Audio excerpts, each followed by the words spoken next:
2063. Delighted and honored to welcome you to the session convened by Academia 2063 and Welthungerhilfe through the AgriBridge African-German Policy Network. Today's discussions will focus on unlocking African agriculture trade, regional integration, and global opportunities. We have around 90 minutes to unpack this topic, and we are looking forward to a highly engaging conversation. As usual, we invite you to interact in the chat, and as you know, there is a dedicated Q&A box for your questions and reflections. Please use it throughout the session, and your comments will be brought to the attention of the speakers and the moderator. As you know, there will be a Q&A segment toward the end of the session, so you will equally get the chance to raise your hand and interact directly with the panelists. To guide us in facilitating this conversation, it is my pleasure to welcome our moderator, Dr. Sylvester Dixon Baguma. He is the Executive Director of the Association for Strengthening Agricultural Research in Eastern and Central Africa, ASARECA, and also a member of AgriBridge. Over to you, moderator. Thank you so very much, Lion, for this good introduction. And you've done a very good job already. And we want to hit the road going. I don't know whether it's tarmac or maram, but we want to hit the road going. Once again, welcome to this very important webinar where we want to look at regional integration and global opportunities in unlocking African agricultural trade. We know inter-Africa trade has been increasing, but yet we still find a lot of barriers, okay? And studies have been done. For example, the report of 2025 of Africa Agriculture Trade Monitor, produced by Academia 2063, and together with the International Food Policy Research Institute, they have come up with a lot of good data that they want to share with us. And we can't wait. We are so excited. But together with AgriBridge, we have been able to develop the first AgriBridge policy note. And this also talks very strongly on structural challenges in African agricultural trade. And so it's important that we dive in, and I can't wait. I'm so excited that I'm moderating this very session.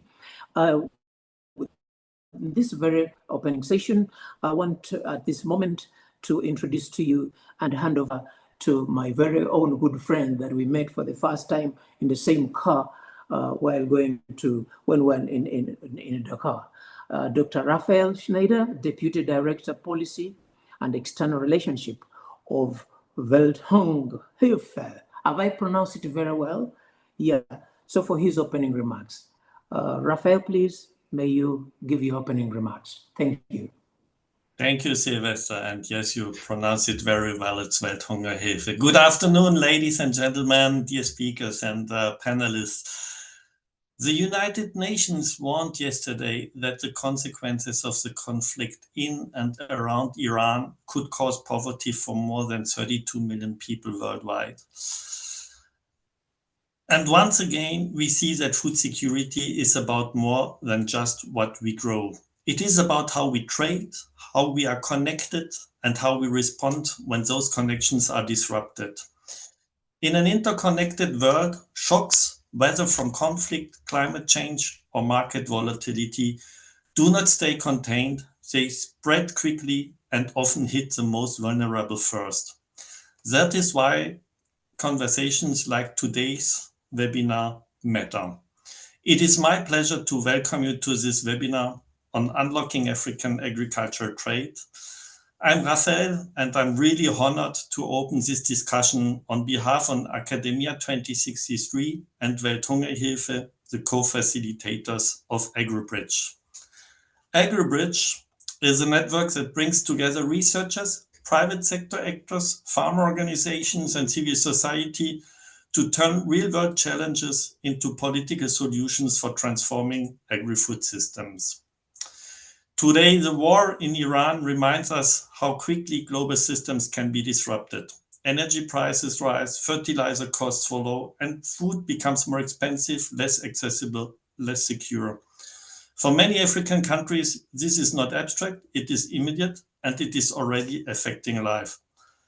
Global supply chains are showing their limits. They are efficient, but they are at the same time fragile. The question now is clear: how resilient are food systems that depend so heavily on global trade? We see not resilient enough. But the common response is also often clear: produce more locally, rely less on external markets, move towards self-sufficiency. And yes, strengthening local production, of course, is essential. But it is by far not sufficient, because Africa, like Europe, like Germany, like every region in the world, will remain part of a deeply interconnected world. Trade is not the problem. When designed well, trade is part of the solution. It connects surplus with scarcity, it stabilizes supply in times of crisis, and it helps keep food affordable. In other words, trade is not the opposite of food security, it is one of its foundations. So the real challenge is not whether we trade, but how we design trade so it works better for everyone. And this is already changing. Across Africa, transformation is underway. Regional markets are strengthening, trade partnerships are diversifying, and value chains are becoming more regional and more resilient. At the center of this shift is the African Continental Free Trade Area, bringing together 54 countries into what could become the largest integrated market in the world. But integration is not only about scale, it must be inclusive, reaching rural areas, fragile regions, and conflict-affected contexts where agricultural potential is high, but access remains limited. Resilience is only as strong as its most vulnerable parts. And this transformation requires investment, infrastructure, sound policies, and strong partnerships, including partnerships across continents. Through AgriBridge, we aim to foster joint solutions between Africa, Germany, and Europe that strengthen trade and investment in mutually beneficial ways, supporting value creation, zero hunger, and also climate action. So imagine a trade system that is more diversified, more sustainable, more inclusive, and more resilient, one that creates opportunities not only for large agribusinesses, but equally for smallholder farmers, small and medium enterprises, and last but not least, for vulnerable communities. That is the opportunity before us, and that is exactly what today's discussion is about. I look forward to your insights, the debate, and the ideas that will help move us forward. Thank you, and back to you, Sylvester. Wow, thank you. Thank you so very much for this very wonderful opening remarks. And now the owner of the house has said, yes, you're welcome. So we are very welcome indeed. And we feel very warm in this very virtual room. With those opening remarks, I want to introduce you to our next session, which is going to be also interactive, where we're going to have presentations by various people. The very first one is really on the key findings from the 2025 Africa Agriculture Trade Monitor, AATM. And this study has been conducted, completed. A full report is available. I browsed through, and of course, a number of good things have come out. So sharing with us some of these results is Professor Christian Henning, Chief Scientist, Academia 2063. He's the one to be taking us through. Professor Christian, please take it on.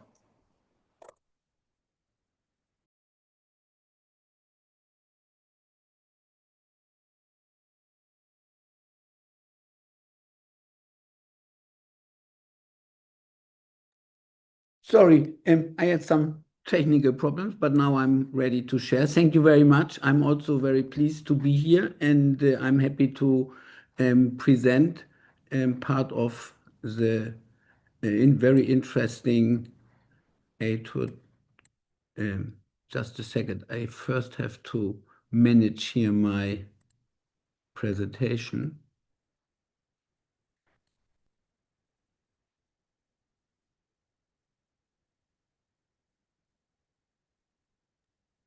You want to open it afresh? You had opened it the other time. Yes, I know. I just have to.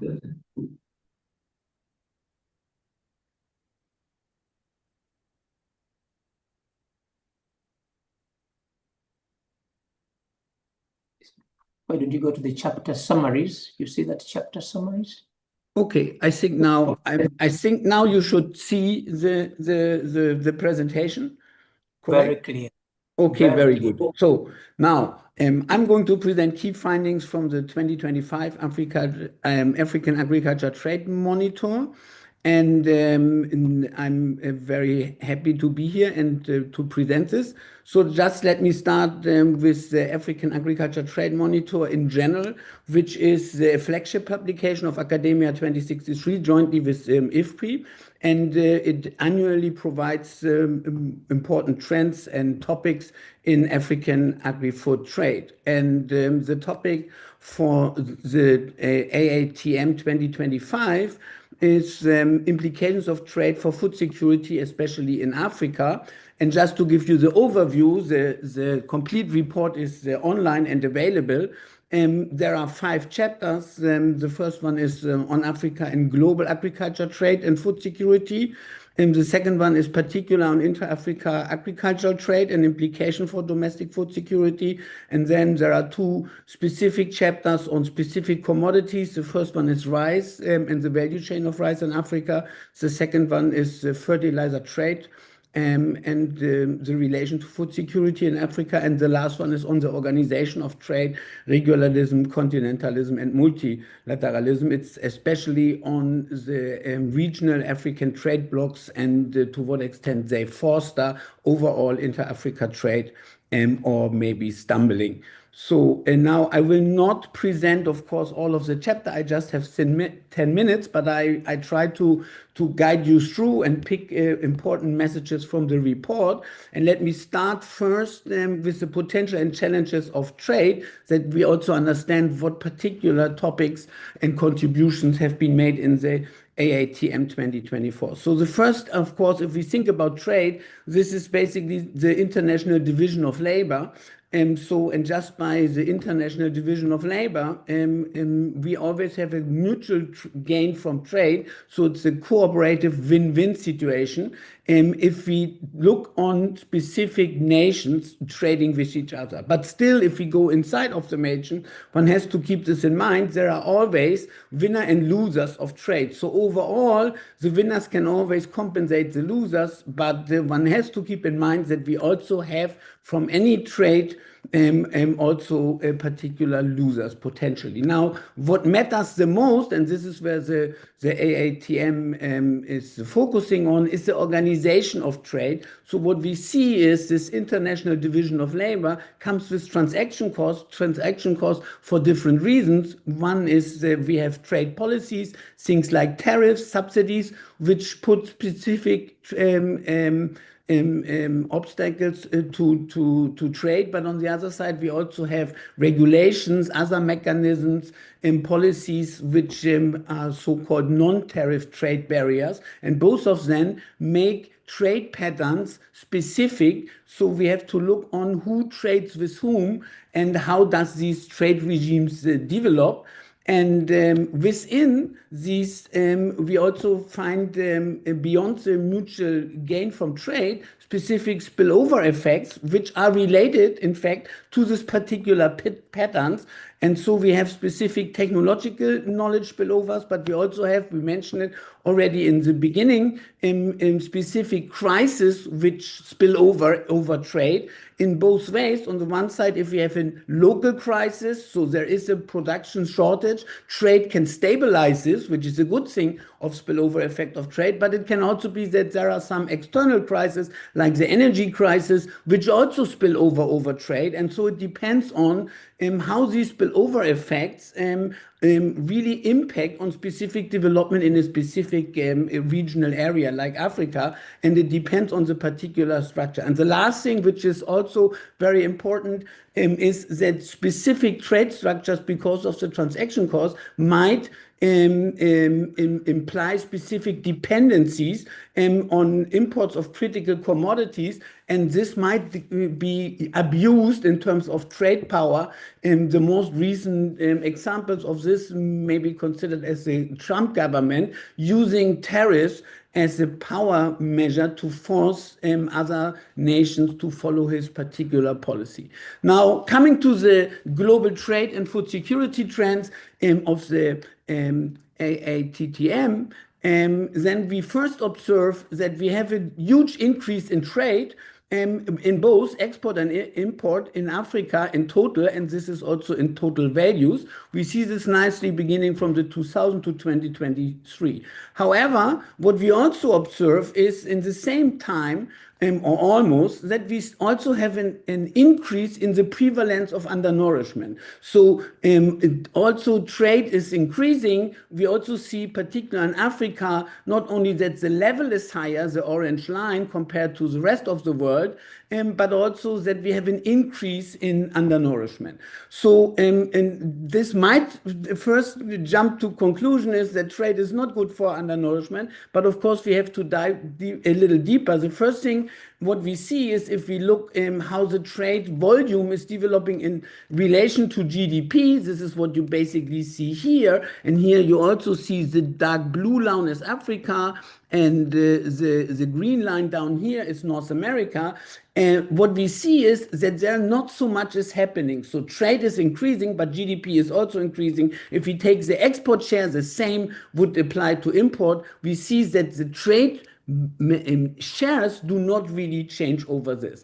But nevertheless, the report nicely shows that there is a negative correlation between trade policy and food insecurity, and here measured just in terms of tariffs. And without going into detail, what we see is that the higher the tariffs applied, the higher ceteris paribus also the observed undernourishment rate. So the proportion of the population which does not have sufficient calorie intake per day. So there is obviously a relation. And if we even dive deeper into the facts, we see that at least in terms of tariffs, but also non-tariffs part, and we really see that Sub-Saharan Africa really is has a lot of tariff and non-tariff trade barriers compared to others. If you look here, for example, it's in average a tariff of 11.16%,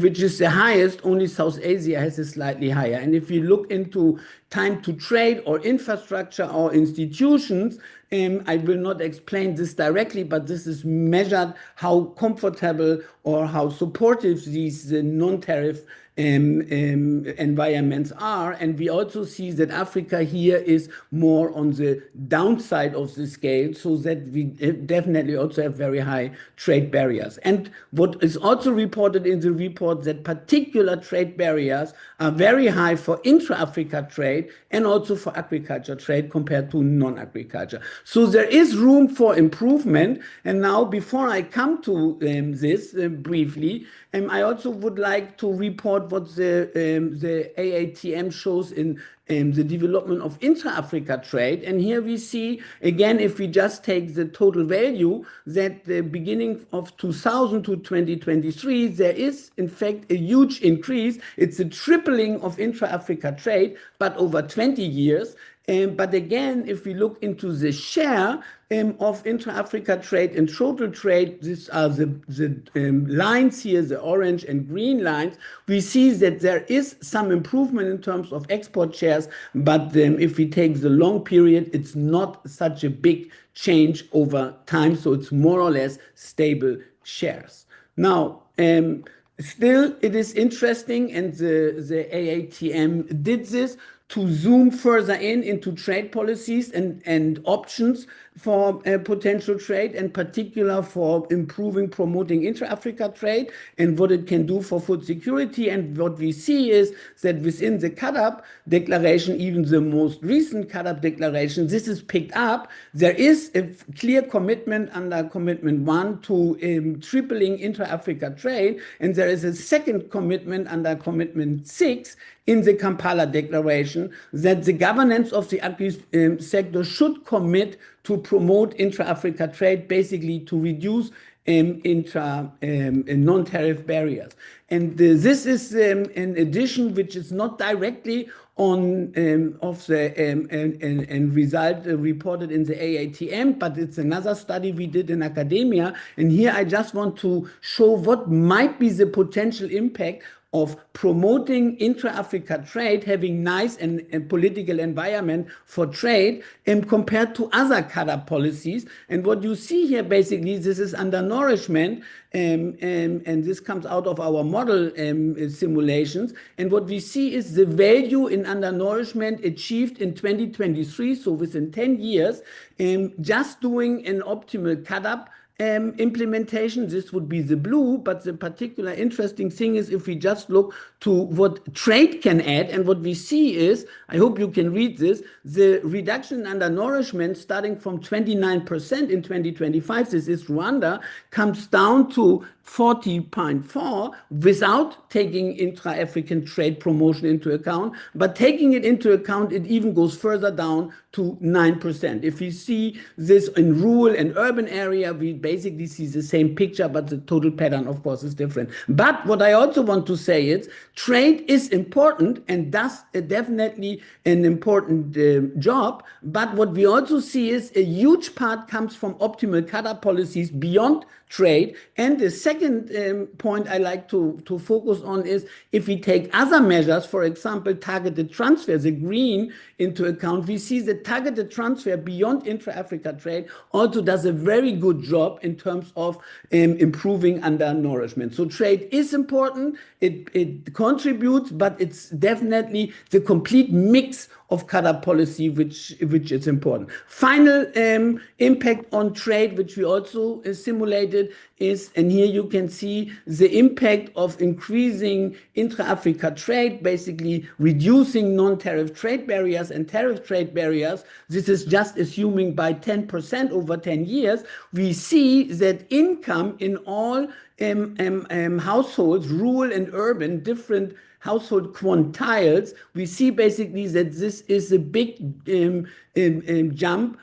For example, without trade policy, we have an increase of 27.7% just under CAADP in the rural poor. And if we take trade into account, it jumps up to 37. So there is a huge potential. And this is now again, and my last point, coming back to the AATM, there is a very nice, in the last chapter, simulation analysis, which I very much like, and they did exactly what we just assumed in our analysis. They looked into what kind of governance would really could be implemented to unlock these potentials, and they simulated what would happen if the African Continental Free Trade Area would be really implemented in Africa. And what we see here nicely, that this would have a big impact on additional trade, especially in agriculture, the blue line, and these are the different regional trade agreements. And they simulated all of them. And what you basically see is that, particularly in agriculture, we have an increase not only within these regional trade agreements, but especially outside this regional trade agreements. This is the middle one. And this is also true for non-agriculture,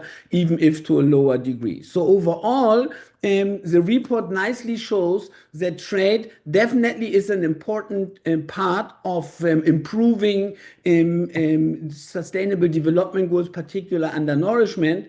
And what we see is that particular these regulations or these agreements within Africa, it would be a nice vehicle to unlock this potential.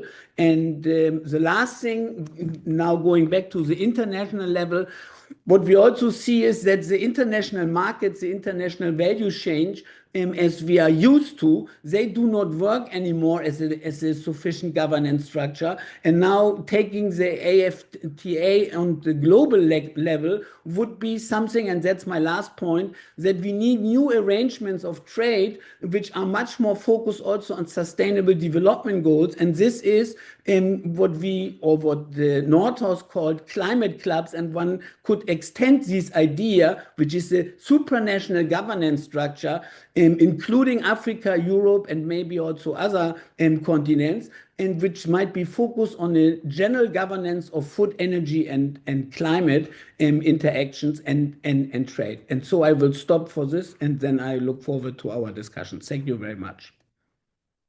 Wow, thank you so very much, Professor Christian, for summarizing to us the African Agriculture Trade Monitor findings of 2025. And we're glad to note that this kind of study is done every year to inform governments so that they know how inter-Africa trade is performing compared to trade with other countries.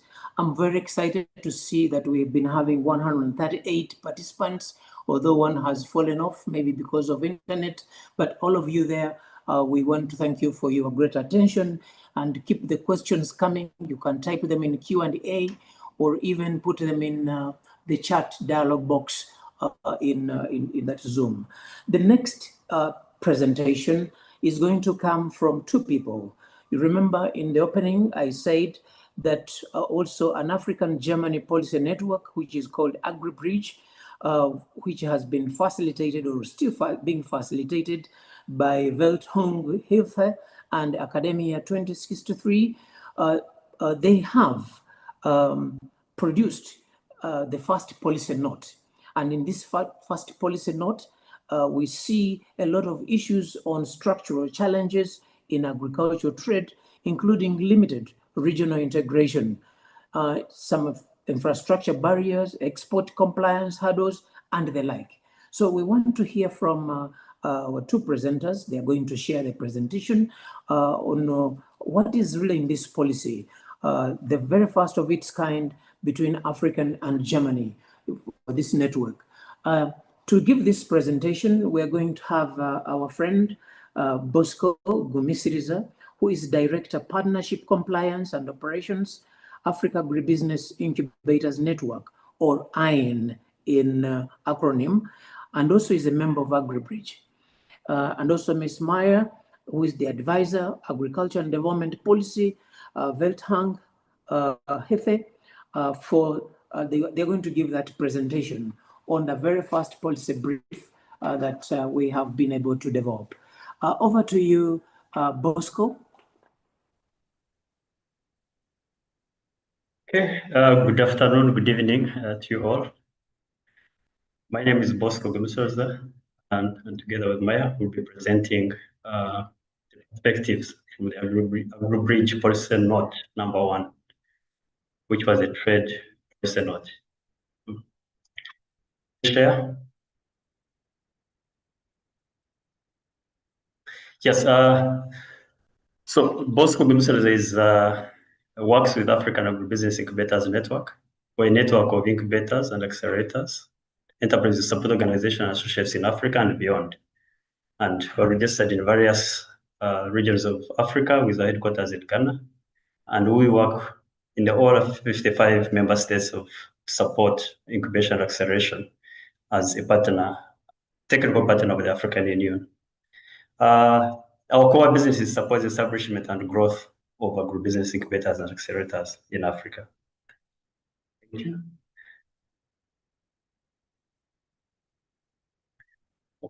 Okay.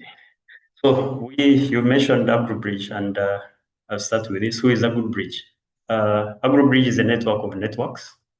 It is an African-German policy network focused on transformation of sustainable agri-food systems, provides support African and German policymakers, and it's co-facilitated by Welthung Hilfe and Academia 63, who are again the organizers of this webinar. It connects 14 African organizations, research bodies, agribusiness networks, private sector, farm organizations, and civil society. And I know the network is still growing. The network addresses challenges such as the development of agenda tends to be donor-driven with limited input from African stakeholders, and then increased criticism and funding cuts involving development cooperation, and therefore need for strategic reorientation. As you all may recall, AO2, USAID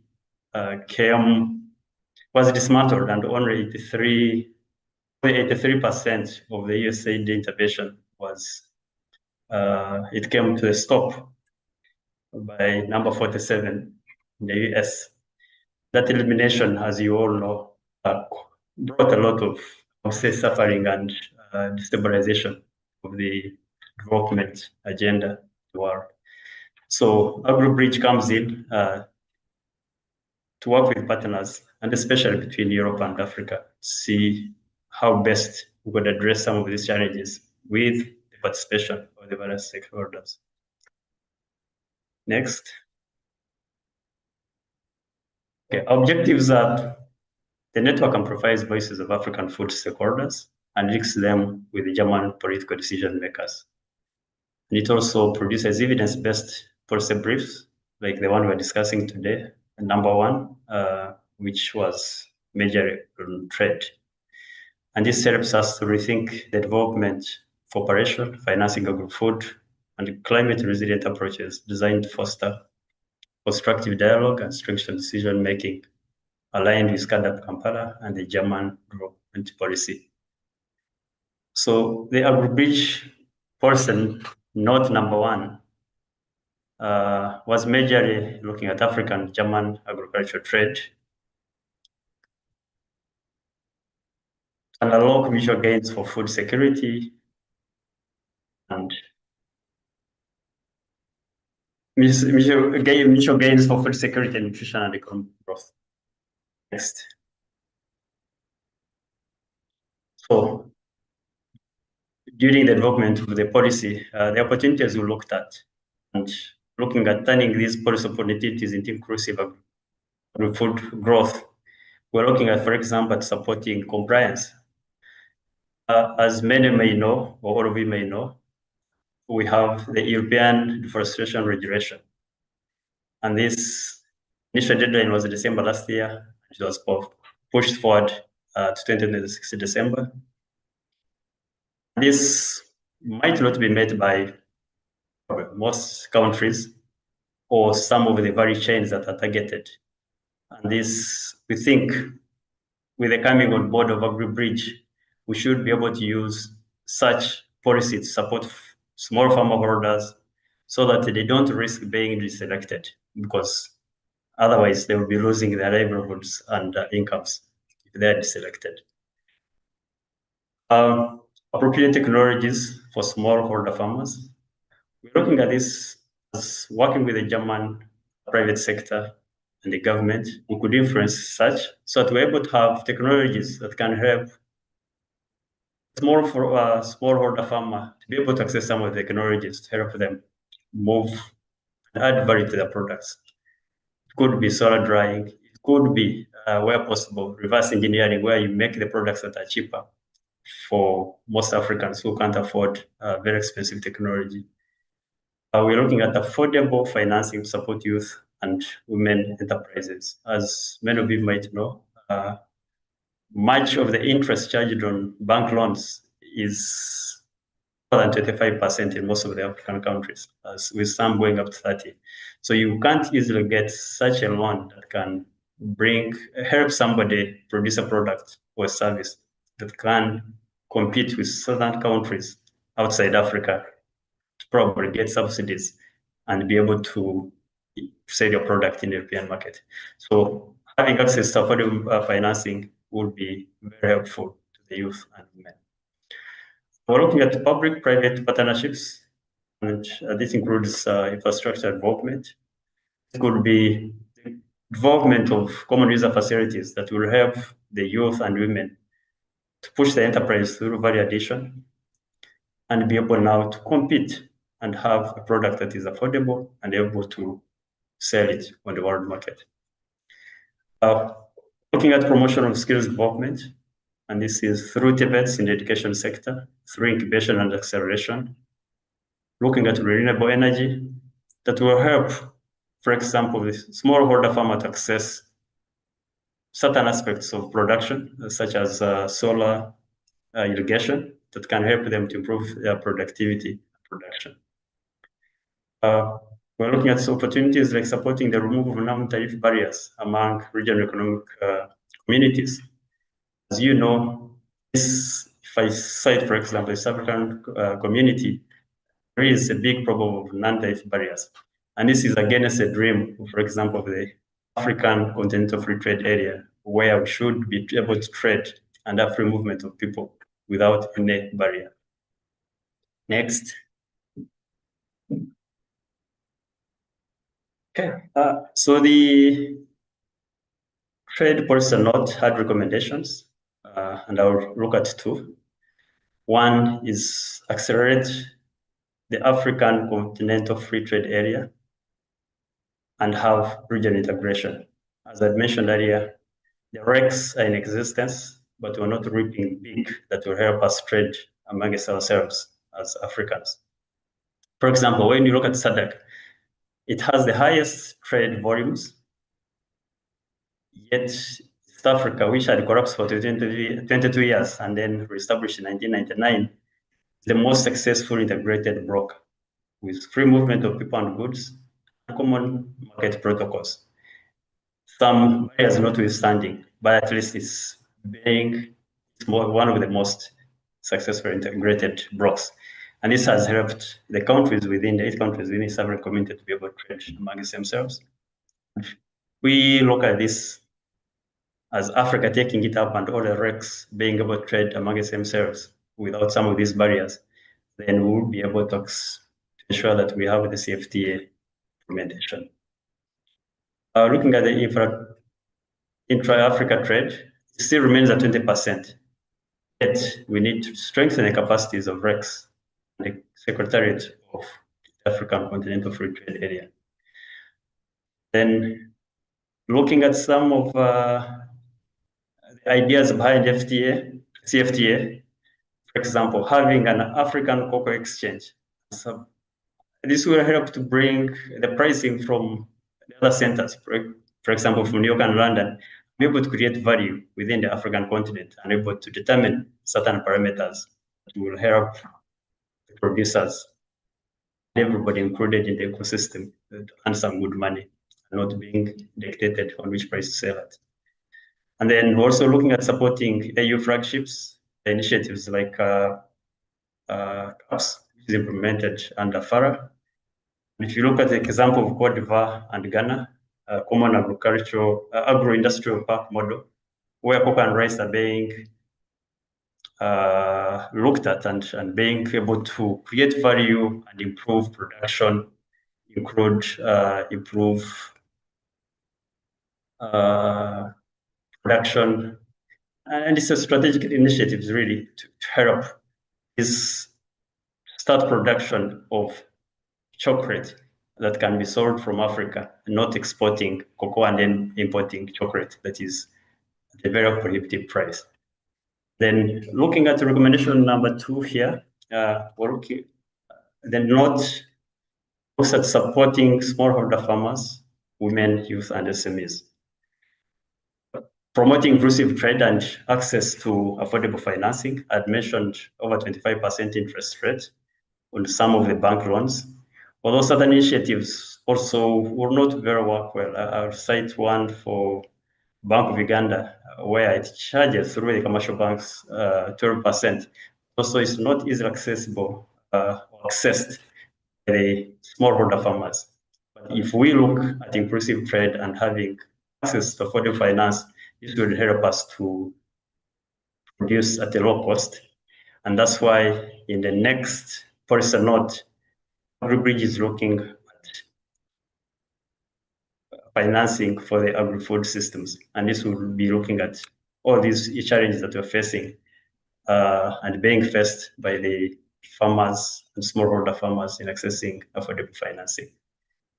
We're also looking at having appropriate technology, as I mentioned, and tailored skills development through TBS incubation acceleration, digital tools for youth and women and SMEs, and then looking at digital identities. And this will address issues to do with the European deforestation registration, where some of the pros must be geotagged, and this can help the youth create employment and be able to take up some of these technologies.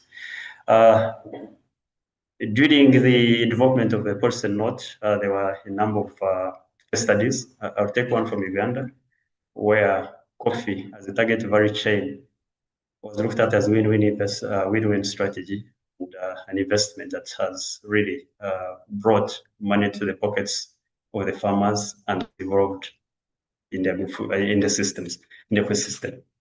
And the transformation of the coffee sector in Uganda managed to see the highest revenue and output in terms of bags and revenue, standing at 8.7 million 60 kilo bags, valued at 2.6 billion. And talking about AgriBridge, the German market had a share of 9.8%, the entire volume and trade. And that was 852,600 bags. And this is number 2 after Italy. And it tells you a lot of the coffee is being traded or consumed in Europe. This was a deliberate effort by all stakeholders within the coffee value chain. And if we looked at some of these value chains and be intentional, we should be able to see some of these benefits. So thank you, and I welcome my colleague Maya to take it on from here. Thank you very much. Thank you, Bosco. Now I would like to move from intra-African trade to international trade with Germany as an example. Let me start by briefly outlining why this partnership matters. From a policy perspective, it's important to see trade not just an exchange of goods, but as a strategic partnership, one that can contribute to food security, resilience, and inclusive economic growth. At the moment, we still see a clear imbalance. Many African countries mainly export agricultural commodities while importing processed goods. And this has implications, that it is limiting local value addition and makes economies more vulnerable to external shocks. This pattern is also reflected in the trade volumes between Africa and Germany, as you can see here. In 2023, Africa exported agricultural goods to Germany worth 4.1 billion euros and imported mainly processed goods worth 2.4 billion euros.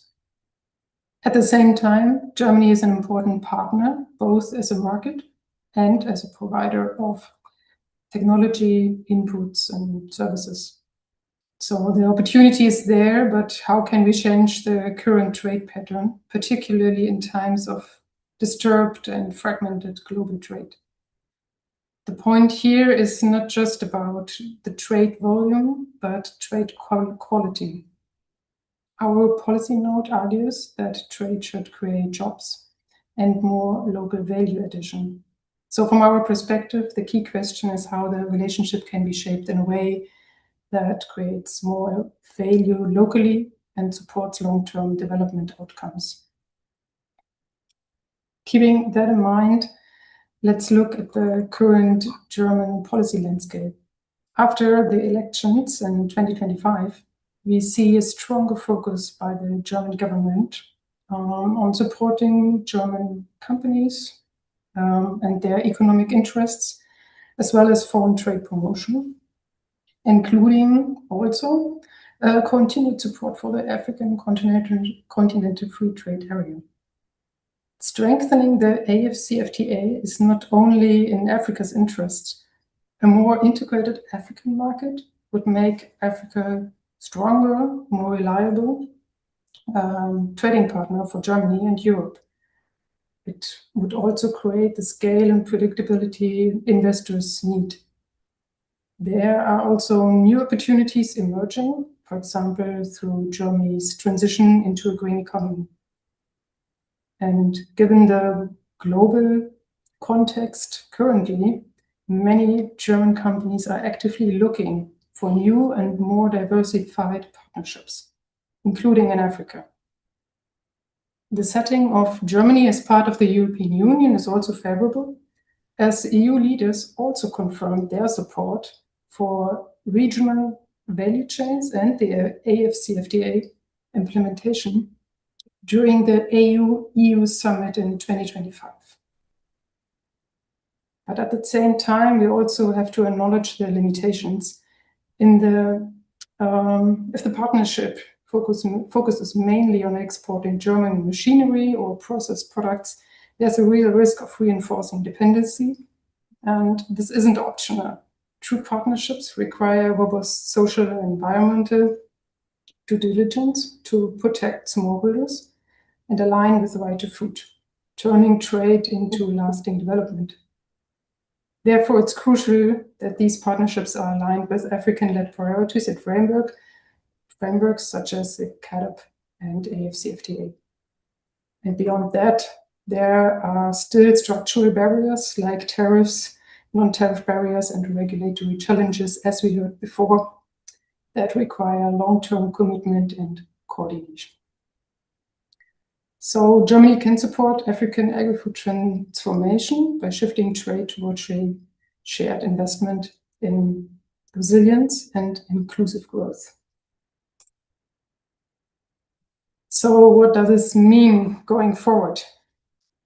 One of the key messages from this policy note is the need to move toward more partnership-based investment models.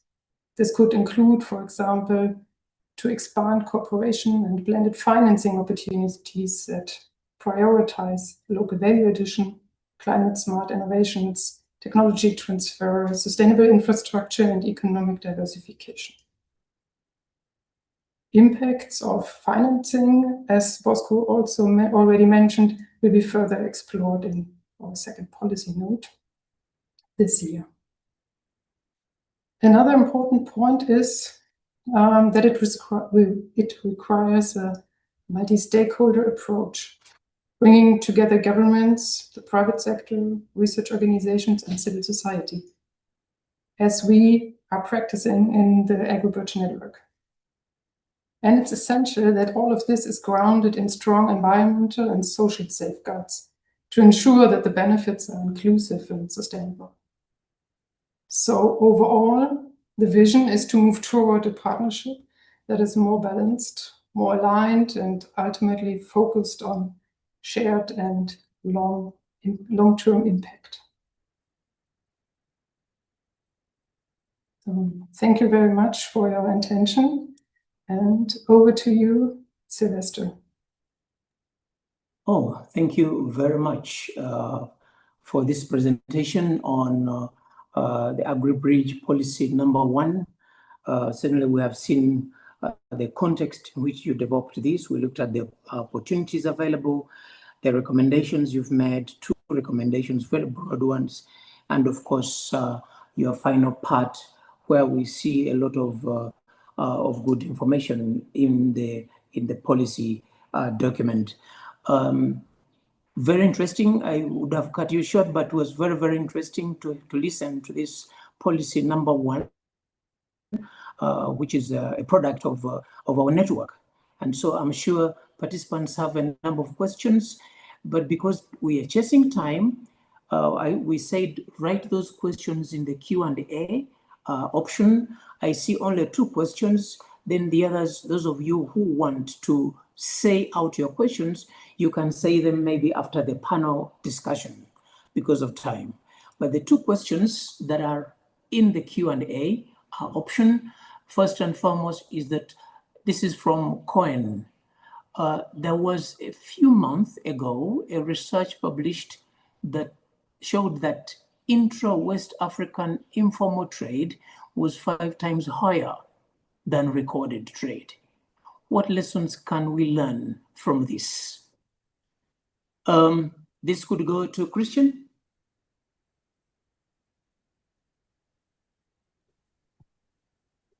Christian, Yes. are you there?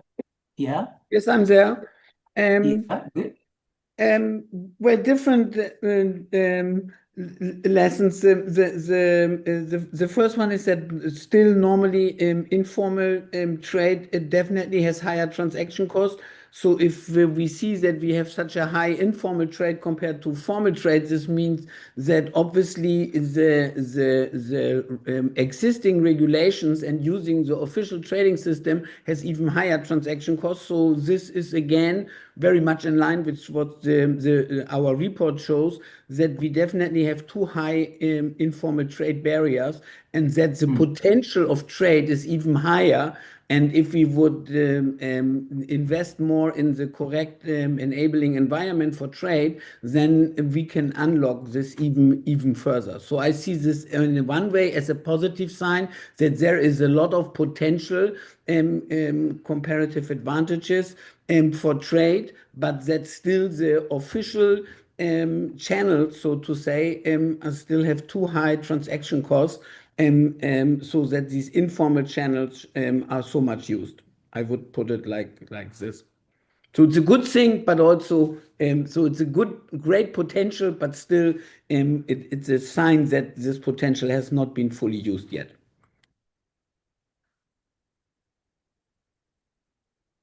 The next one, if you can make it a little bit shorter, this is from Michael Wanjuzi. What specific policy incentives or financing mechanisms are recommended to mobilize domestic and foreign capital towards climate smart investments and value addition projects in Africa, and which could possibly benefit the smallholder women and youth? Yes, I think the main bottleneck, I mean, the main which attracts private investments, of course, is return to investment. So what one has to make sure is that these investments really have a high payoff. And the best way, I think, if we talk about the small scale sector, a huge problem here is definitely the access to domestic markets. It's not so much, and this is also nicely elaborated in the fertilizer chapter in the AATM, that we have already high transaction costs in international trade, but we even have higher in domestic markets. And now to attract this capital, the enabling environment has to invest in the organization of the small scale sector, for example, in digital solutions which are now available to get better access of these organizations. This was not really short a story, but I tried to improve. You've done very well, Professor Christian, you've done very well. Other questions we can ask during the plenary session after the panel discussion. So we want to transit to the panel discussion now.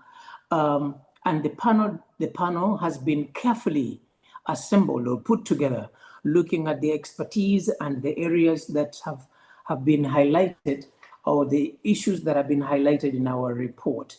We have Dr. Mahmoud Tankari, who is Deputy Director, Head, Policy Modeling Unit of Academia 2063. We also welcome our very eminent expert, Mr. Matthews Wangela, who is a regional expert in market systems, Trademark Africa. We also welcome a wonderful colleague from the FCTF STA Secretariat in Accra, Dr. Diana Akulo Ogwal, who is the Principal Officer, Directorate of Trade in Goods and Competition, African Continental Free Trade Area. And lastly, we have Mr. Lawrence Tipoe, African Regional Coordinator of ITC Alliance for Action, that is, and Business, that is from the International Trade Center. So you've been listening very, very carefully as the presenters have been summarizing some of these results. But sometimes we need to know a little bit more. Now, Dr. Mahamadou, maybe I go for you first. How might geopolitical disruptions, because as Professor Christian was presenting, he showed us the kind of situation arising from the Israel, Iran, Russia war. So what might geopolitical disruptions, such as the current war, which is going on in the Middle East, affect Africa's import dependence and price volatility? Thank you, Mr. Moderator. I think this is an important question. So let me start with a simple point. Africa remains highly dependent on imports, as you mentioned. So we import particularly products like fuel, fertilizers, staple foods, such as wheat and rice. So when we have a geopolitical disruption, so like this one, when they occur, so whether in this Middle East or along major shipping routes, we can see that their impact is quickly felt across African economies. And evidence shows that energy, trade, finance are the main transmission channels of these shocks. So that is what we know. So what we see in Africa, we typically see higher energy prices, and we also see disruption in supply chain. And we also observe a pressure on exchange rate in many African countries. So all these aspects increase the cost of import in Africa. For example, a large share of global oil and gas passes for these critical routes that we know, the Strait of Hormuz. So when disruption occurs, we see that fuel importing economies, including many African countries, so they face higher import bills and have difficulties in accessing supplies. So in relation to that, this rerouting shipment, so it's really increased transport costs and also delays delivery times. In particular, we see that there is disruption in fertilizer supply, which are particularly important for African countries as we rely on this import for our agricultural production. So the challenge is that these shocks, they tend to have a stronger impact in Africa. Why? Because our market, we all know that our market are relatively small and fragmented. And in Africa, we also relatively have a weak logistic system. So, and then the mechanisms that we have to absorb this shock are also fewer. So which means that even a moderate global change can lead to a significant price volatility at the local level. So this has direct consequences, as we know, on food security, on our macroeconomic stability, and especially in low-income countries where households spend a large share of their income on food. So from a policy perspective, I think this highlights the importance of reducing excessive imports dependence while strengthening regional production and trade. So I think FCTA plays a very important role here because it really promotes intra-African trade and also it's really strengthening regional value chain. So this can really help to reduce our exposure to global shocks and also improve resilience. I will end this by saying that so AFCTA is not just about trade, it's also about our economic resilience. Thank you so much. Oh, that's very wonderful. Thank you. Thank you. Now that you have talked about AFCTA, and you are the head of policy modeling, in other words, you have access to quite a lot of data, okay? Quite a lot of data. So could you share a concrete example where data systems and evidence-based policy making played a key role in driving AFCTA implementation? And in your own, basing on your own experience, how can institutions be strengthened to deliver on this very agenda? Okay, thank you so much. So let me respond in two parts. So with a particular focus on trade. So first on data system, and second on this evidence-based policy making. So on this data system, one good example that I want to share is the example of tracking intra-African trade and related policies in the CAADP Biennial Review. So this is a system that really provides a structured framework for countries because it allows them to regularly track progress, identify gaps, or compare performance across the continent. It also helps government assess whether they are increasing intra-African trade, particularly in agricultural commodities and services. So it also shows whether policies, regulations, institutions are effectively supporting or constraining trade. So this biennial review, by making information visible, so it really helps countries clearly identify trade-related constraints. So these of them might include bottlenecks at borders, tariff barriers, weak market linkages, or gap in trade-related infrastructure.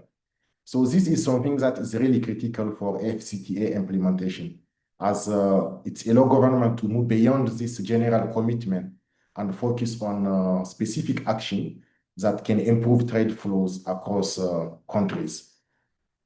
So I think this biennial review is just a monitoring tool. It also directly support trade by helping countries so that they can identify what is holding back intra-African trade and what needs to be fixed. So on this evidence-based policy, I want to mention that academia is currently supporting countries for this Kampala CAADP diagnostic process. So we know that this Kampala CAADP declaration promotes African continental free trade area.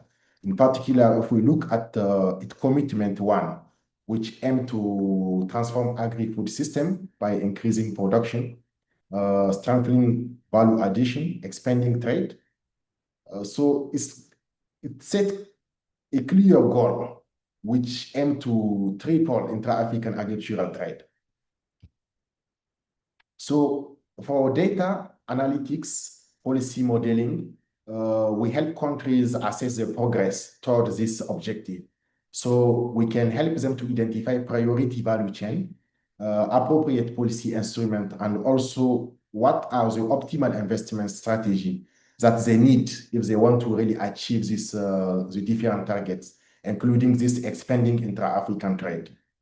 So in addition, they can also identify opportunities for agro-industrialization and how they can also expand intra-African trade. So this type of evidence that we generate help government to move from this broad commitment to targeted evidence-based policy action and also directly support trade and regional integration. So yeah, let me stop here. And then I can say Africa resilience to this global shock is something that will really depend on regional integration and also how we use data. I mean, using data, not just the objective here is not just to have data, but how to really use data in order to inform policy decision making. Let me stop here and thank you so much. Good, thank you. Thank you so very much, Dr. Mahamadou, for your submission on these very important questions. I think I better go to Mr. Matthews Wanjala, who is our regional expert in market systems and Trademark Africa. In trading, we're talking about standards, all right? Now, borrowing from your expertise or basing from your expertise and a number of years, Matthews, standards and value chain upgrading remain major hurdles. We've seen this in a number of our countries. What concrete steps are needed to make regional and international trade partnerships more mutually beneficial and inclusive? Okay, thank you to those questions.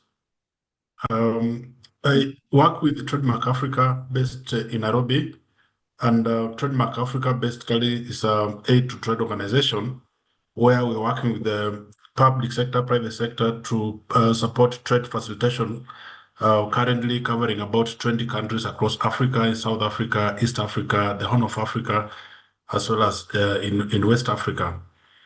So the statement and the question is correct, is factual, that value chains upgrading as well as standards are actually some of the hurdles out of the many. And some of these things have already been highlighted by earlier speakers, including, I think, Christian, where they mentioned about some of the hurdles or some of the constraints that embed intra-Africa trade as well as trade between Africa and the rest of the world.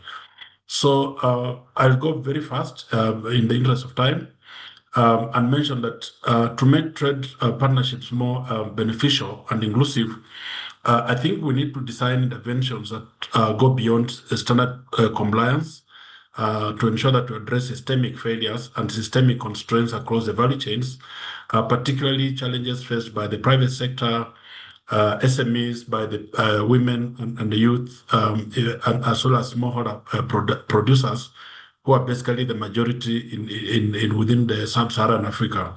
And this requires a combination of interventions, including looking at standard harmonization, looking at value chain upgrading, coming up with the risk-sharing mechanism, as well as institutional coordination, particularly between the governments, the regs, the private sector, as well as development organizations like most of us here. So some of the key takeaways, the first one quickly is about development and implementation of mutual recognition agreements, as well as harmonization of the standards. This is very important because Africa trade, particularly trade between different countries, is constrained by multiplicity of, one, standards across the borders, but also the need for duplicate certification process as well as border inspection, and also the challenges of aligning the national standards with the regional and international benchmarks. So developing mutually or MRS, I think, is one of the interventions, because it will help in terms of avoiding overlaps and duplication, and ensuring that there's seamless flow of commodities between and within countries. For example, within ECOWAS or East Africa Community or SADC, there could be, and some of the countries have already done that and signed some of the agreements to ensure that the products that have been recognized and certified by a member country can be allowed to trade across the border without going through a similar process, which is time wasting and duplicative. The second is around co-investment in value chain upgrading and value addition, and that's basically a call for public and private sector to co-invest in terms of infrastructure, processes, and procedures to put in place processing facilities for value addition, cold chain logistics, to ensure that we can be able to move our perishables across regions and across continents, and also setting up a strong storage and aggregation mechanism. Why this is important is because upgrading and value chain upgrading basically will help in terms of Africa exporters getting out of the raw material more processed high-value products, and that will basically increase the value of trade while reducing the volume of the commodities are being carried across. So investment in value addition and cold chain, I think, is key. The third one is about inclusive approach. By inclusivity, I mean in terms of access to finance, but also mainstreaming of youth and women. That's important because we realize that access to finance remains a key challenge, particularly to the private sector, and that's one of the hindrances in terms of enabling regional trade, and also, of course, mainstreaming young people, the youth, and with the energy and innovation, as well as ensuring that a large number of women, particularly women-led SMEs, can be supported to participate at the regional level in terms of cross-border trade, as well as being supported to be able to export their products to the rest of the world. That is important because that then enables them to access funds, but also ensures inclusive economic development, which is part of the theme for this discussion. The fourth and particularly the second last is around strengthening traceability and digital systems. So we all agree and that particularly within the EU, German, UK, and most of the destination markets, there's increasing pressure to demonstrate a traceability system to ensure that products that are produced from this part of the world are not destroying the environment, and that the consumers can be able to be comfortable that the production systems are sustainable, and therefore embedding a digital as well as traceability system is one of the interventions that can help us in terms of accessing those premium markets, but also just ensuring that we have sustainable production systems that doesn't destroy the environment and cause further climate change as well as environmental destruction. And I'll just give one example where many African countries, in West Africa for cocoa, East Africa for coffee, are struggling to comply with the EUDR regulations because the EU market is very keen in terms of implementing some of these requirements, particularly for SMEs from, I think, June this year as well as December this year for large scale. And that's very important in terms of in terms of accessing the regional markets. The second before I conclude on question one, is around ensuring that we have a robust public-private sector dialogue and institutional mechanism. This will strengthen a platform for continuous engagement between the governments as well as the private sector, and help in terms of alignment of policy, trade policy, agriculture policy, industrial policy. And why this matters is because fragmented policy framework undermine value chain upgrading. So setting up a system that can bring together the public sector, the private sector, in my view, is one of the options and is one of the interventions that Trademark Africa is doing through advocacy program. And that's basically to open up the business environment and enable the private continuously invest, but of course also to open up the discussion with the public sector, the government, the regs, to be able to provide feedback and also to identify some of the constraints in the business environment. So thank you. Let me stop there for your question. Thanks. I think before I let you go, I'm sure you know a lot about the goals and aspirations or ambitions of the FCFTA, okay? You know the goals and aspirations. Do you see any synergies and divergences between Trademark Africa work and what the goals and aspirations are of the African Continental Free Trade areas? If they are there, what are they? Absolutely, Dr. And I fully agree with that statement. And I want to just give an example. You can summarize that in 3 minutes. Yeah, I just want to give an example that currently there's a regional program on fisheries funded by MasterCard Foundation that's being implemented by Trademark Africa, but of course with support from ACFTA. So already there's a demonstration of a synergy between TMA or Trademark Africa and ACFTA. And just in summary, the work of Trademark Africa is highly complementary to the ambitions of ACFTA.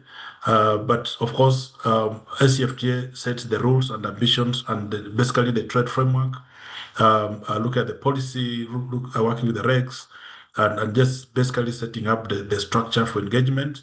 Trademark Africa helps to make the work on the ground. So our main focus is to work with the rest of the development actors, the private sector, the regs, the governments, the development partners, to actually implement some of the things that have been identified through ACFTA engagement. And very quickly, in terms of synergy, one of the areas is trade facilitation to reduce and reduction of non-tariff barriers through setting up one-stop border post, custom digitalization, corridor efficiency, electronic single windows, and many other interventions that we're working with ACFTA.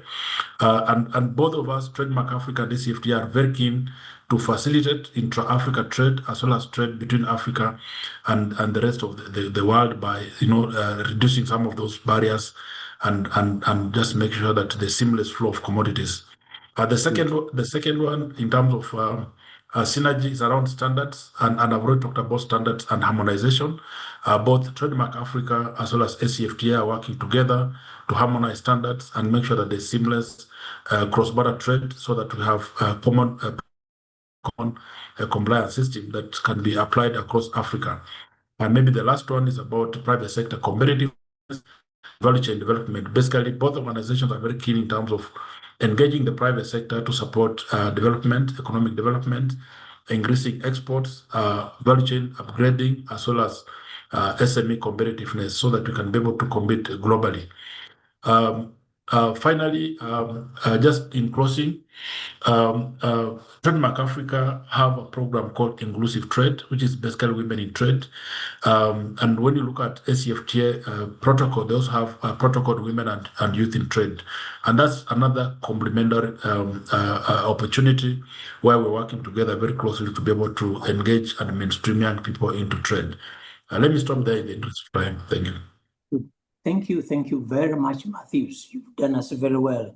In fact, as you were talking, I was seeing the Principal Office of Directorate of Trade in Goods and Competition at the African Continental Free Trade Area, shaking her head. Yeah, Diana Akulo, you are very welcome. I saw you very, very attentively. Now, given the persistence, let me go to Diana now, because she's eagerly waiting. And you're going to summarize what you want to say, because we are running out of time. Given your experience and knowing that we have persistent challenges of tariff, non-tariff barriers, and even uneven implementation across regional economic communities, how can the organization like yours, where you're working, and partners accelerate practical trade facilitation on the ground? And what are the key implementation bottlenecks today? You may do that in 2 minutes, I know you. Thank you very much, Dr. Baguma, for giving me the floor to speak. And I want to thank the organizers of this meeting for a very productive webinar. I will take that question in reverse. I think I need to set the stage and give the bottlenecks first before I go into what the AFCFTA Secretariat is doing. It might interest the listeners to know that the mandate of the AFCFTA Secretariat is to coordinate implementation of the AFCFTA agreement. And as such, AFCFTA is a flagship program under Agenda 2063, African Union Agenda 2063, with various objectives. We are seeking to create a single continental market for goods and services. We also want to expand intra-Africa trade across the regional blocks and the continent in general. We also want to promote and attain sustainable and inclusive development, gender parity and structural transformation, as highlighted also by the speaker that just got off the floor now, Mr. Wanjala. And we cannot be talking about trade without talking about industrial development, especially the development of regional value chains, and specifically with a focus on agriculture and food security. So we just want to see that our RECs, regional economic communities, are competitive. Now to some of the bottlenecks of the AFCFTA, a number of them have been referred to already. And these bottlenecks are well known, and they have been comprehensively documented. They are regularly talked about as we have talked about them already. For example, I'll just mention a few: differing policy and regulatory frameworks, ranging from national standards to regulations that make it really difficult or complex and costly to meet these requirements across the different regional economic communities.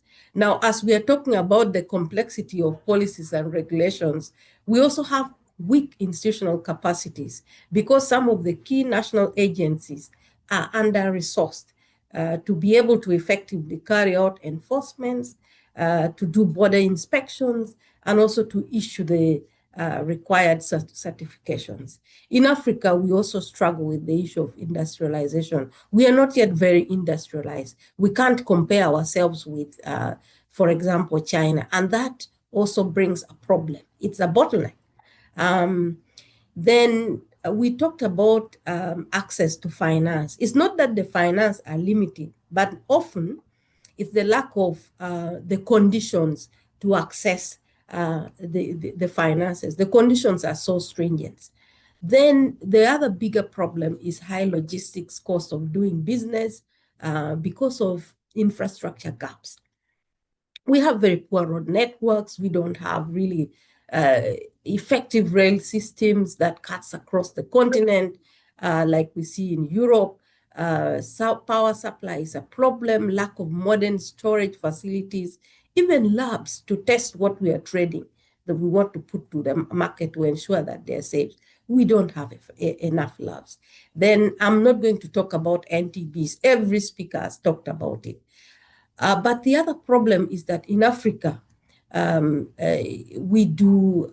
a lot of different currencies. We have over 40 currencies in Africa. And also, the payment systems inflates the trading cost. And then we also don't have we are not yet aggregating, yet sometimes we are not producing sufficient quantities of goods to trade. And then amongst the bottlenecks is also political posturing, and it slows down progress. It's no secret that some countries haven't even ratified the AFCFTA agreement that we're talking about today. And yet ratification and gazetting of schedules of tariff concessions is a demonstration of commitment in the implementation of the agreement. So if we are posturing politically, it just sets us years back. And to your question on how the AFCFTA Secretariat and partners can accelerate practical trade facilitation on the ground, the AFCFTA Secretariat is using what we call implementation tools to help facilitate trade. And these implementation tools include the AFCFTA e-tariff book, so that if an economic operator wants to export their commodities, they can just go on the AFCF website and click what the product they want to export, where they're exporting from, and where they want to export to, so that you have that information. Then the rules of origin manual, like the name says, is a manual that explains everything, what the economic operators need to meet in order to benefit from the AFCFTA rules of origin conditions. And then we have the AFCFTA NTB online mechanism. This is the tool where economic operators just goes on our website, registers themselves, and also reports any NTB they have encountered during the process of trading. Once they register, this information comes to us. We then assess if that is actually an NTB. Then we now start the resolution process. Then we have also put in place the AFCFTA Adjustment Fund, because we know that because of the tariff phase down, some countries are going to be impacted negatively. So these resources are there. This fund has been put into place to help countries cope with the tariff reduction. Then you have the Pan-African payment and settlement system. I talked about, countries having challenges due to over 40 currencies. At least this is a platform that allows you to import or trade in your local currencies. At the moment, over 16 commercial banks have adopted the PAP system. And then we at the Secretariat have also come up with a private sector database so that we know our private sector. We can approach them. We can support them as and when it's relevant, because at the end of the day, it's the private sector that does the trading, not any other entity. We also have the Biashara Africa and Intra-Africa Trade Fair. These are platforms where you summarize. Yeah, this is the last one. This is a platform where different stakeholders come and showcase what they have, what they can do, make trading deals. Of course, all these tools, operational tools, are done within the different cross-cutting AFCFTA protocols. Thank you very much. Thank you very much, Diana. I think you needed a whole half day to give us more. We may arrange in the future for that. In fact, when you are answering the question, I was feeling excited that when will Lawrence Atipo come in, especially to look at the geopolitical and economic climate, trying to give us the views on how African governments and partners, including Germany, because we have seen a good opportunity to trade with other countries, how we can be able to operationalize co-investment models that accelerate local value addition and agro-processing in Africa.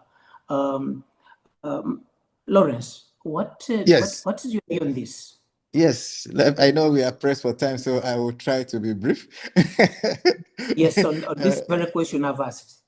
Yes, I know. Yes. So I just want to say that, yes, I work for ITC, and of course, our mandate really is to support small and medium enterprises in developing countries to be part of global trade.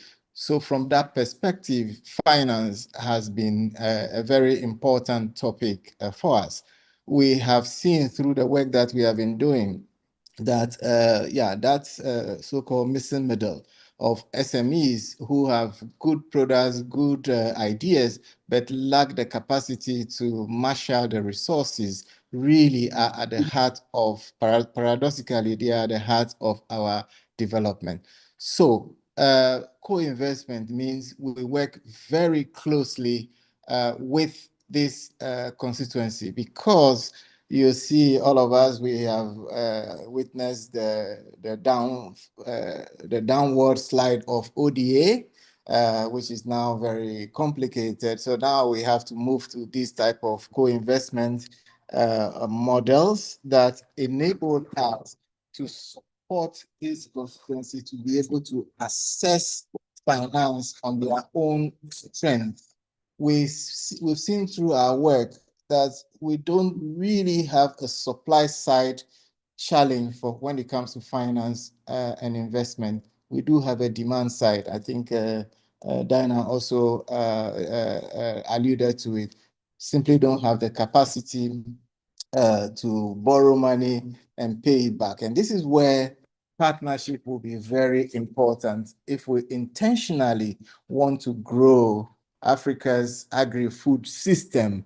It is important to look at this constituency made up of young women, young men who are trying to do something, turn the continent's resources into a productive use by adding value. Yet value addition requires this critical capital which they don't have. So partnership with them, so governments and Germany institutions should really work with this constituency, try to understand what to give them to enable them turn these resources around. Unless we do that, it's going to be difficult, because on their own, they are grappling with so many issues that will not enable them to address this.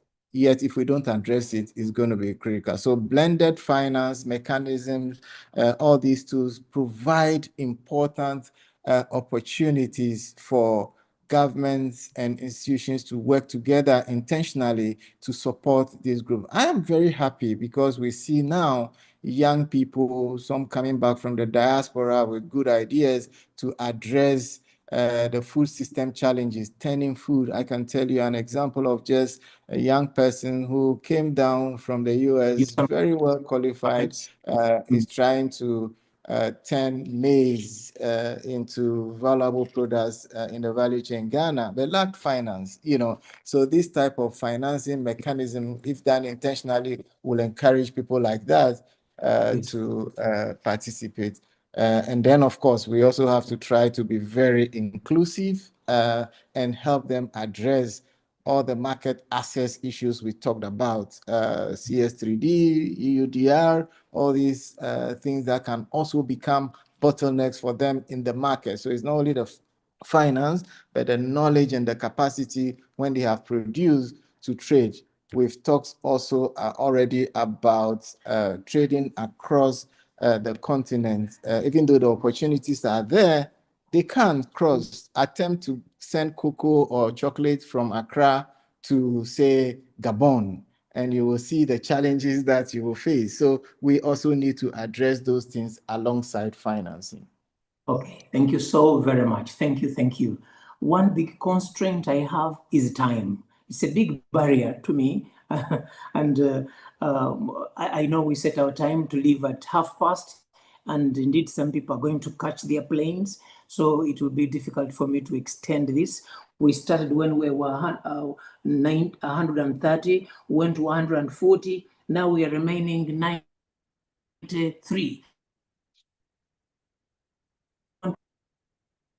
Lose all the others. I know that the question of what are the statistics and economic engineering areas where young researchers can find it very useful, you can send that message to one of those, their emails there. I think there's a link, especially for AgriBridge. You will be able to get a response. Of course, the specific actions considered to support sub-Saharan African compliance capability and capacity. I think Lawrence, Mohamedou, you may write something on that and answer it so that we don't have really now any more time for us to engage in plenary. I'm afraid and I'm very sorry. I know you will say I'm a bad facilitator, but it's that clock that is forcing me to do these things. But I really want to take this opportunity to thank all of you. You're full of so many good ideas, but it's the time constraint, but also we can't have an extra minute in a day. At this juncture, I really want to take this opportunity to thank the organizers and invite our Managing Director, Academia 2063, Dr. Debisi Araba, for his closing remarks, and then he can bless us to go or to stay. Over to you, sir. Dr. Baguma, my heart, I felt your pain. I really wanted us to get into the Q&A, but ladies and gentlemen, unfortunately, we have run out of time. Thank you all so much for participating. My sincere appreciation to our eminent speakers and the contributions you've made, the questions that you've asked, the engagement around the subject matter. What is clear to us is now more than ever, it is important that we focus on trade. We ensure that we identify where the opportunities are and we lower the barriers. And we maximize the conduits to catalyze trade, not just between or amongst African countries, but between Africa and Europe and the rest of the world. And so I think the insights that we've shared today, put us on the way. Of course, we're not solving, the problems in an hour and change. But I think what's clear is we've identified where the bottlenecks are. And as we go through this next decade of Kampala under CAADP, we will ensure that we have the right tools to engage with our policymakers, decision makers, our entrepreneurs and investors to ensure that we're doing the right thing and we stay on track for equal and shared prosperity on the continent. And so a platform such as AgriBridge is pertinent and important for a time such as now. It's important for us to unite, to align on strategies, to collaborate and combine our resources, our energies, our thoughts, our insights, to ensure that we can collaboratively lift this continent to a pathway of prosperity. So without further ado, I know, again, I don't then want my closing remarks to take any more time. I would like to sincerely, again, thank all our speakers. Thank you for your contribution. most especially thank you to everyone who participated in today, who listened and engaged with the session. We ask you to continue to engage with the platform and follow our respective social media channels. I believe these will be pasted in the chat. And thank you, and have a very productive rest of your week. Thank you very much. Thank you so very much, Dr. Debbie Saraba, our Managing Director, and thank you all of you participants. And I remind you that we have a series of these presentations, of these webinars, and I encourage you always to join, but also disseminate them to as many people as possible so that we can join. Today we had 140 people, which is a very good thing. From me to you, I thank you very much and God bless you. This webinar session is adjourned. Bye-bye for now. Bye.